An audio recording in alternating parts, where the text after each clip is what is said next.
Hello வணக்கம். நம்ம இன்னைக்கு மாம்பழ கேசரி கொஞ்சம் தேங்காய் பால் போட்டு கொஞ்சம் வித்தியாசமான டேஸ்ட்டில் நம்ம இன்னைக்கு செய்ய போகிறோம். அதுக்கு இங்கே ரவையை வறுத்து வச்சுருக்கேன், ஒரு டம்ளரு. கொஞ்சம் மாம்பழம் கட் பண்ணி வச்சுருக்கேன். திராட்சை முந்திரி வறுத்து வச்சுருக்கேன். கொஞ்சம் ஏலக்காய் தூள் போட்டிருக்கேன். இப்போ ஸ்டவ்வை பற்ற வச்சாச்சு. அதுக்கு தேவையான தண்ணி. இது 1 கப் ரவை, இதில் தான் 1 கப் ரவை போட்டிருக்கேன். இதுக்கு 3 கப்பு தேங்காய் பால், 1ஆம் பால் 2ஆம் பால் சேர்த்து தான் 1 2 3. ஓகே, இது தண்ணி நல்லா கொதிக்கட்டு. இதுக்கு தேவையானது கொஞ்சம் கலருக்காக வேண்டி குங்குமப்பூ போட்டிருக்கோம். ஸ்டவ் நல்லா ஃபுல்லாக வரட்டும், கொதிக்கட்டும்.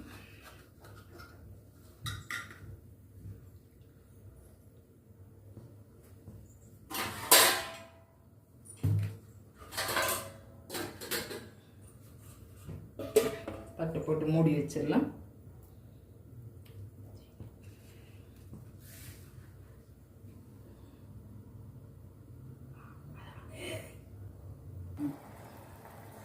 இப்போ தேங்காய் பால் நல்லா கொதிச்சு வந்துருச்சு. நம்ம ரவையை போட்டுடலாம். கொஞ்சம் கொஞ்சமாக போட்டு கிண்டிக்கிட்டே இருக்கணும்.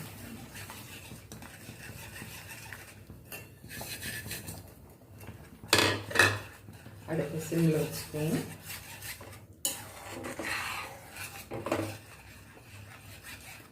இந்த நேரத்தில் நம்ம ஏலக்காய் கொஞ்சம்,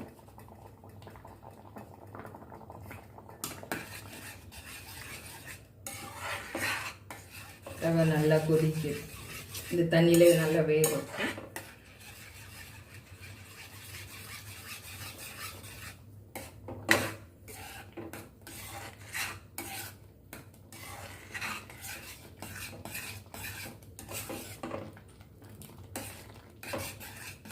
நல்லா வந்தோடனே நம்ம ரவை எவ்வளோ 1 கப்பு எடுத்தோமோ அதே கப்பில் சர்க்கரை போட்டுக்கலாம்.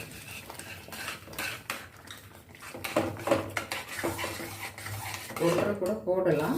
நம்ம தேங்காய் பால் போட்டிருக்கோம் இல்லையா, அதனால் 1 கப் போட்டாலே கரெக்டாக.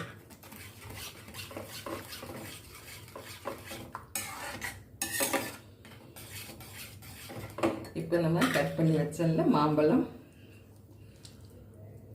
அதை போட்டு அதையும் அதோட சேர்த்துக்கலாம். அது முந்திரி பருப்பு.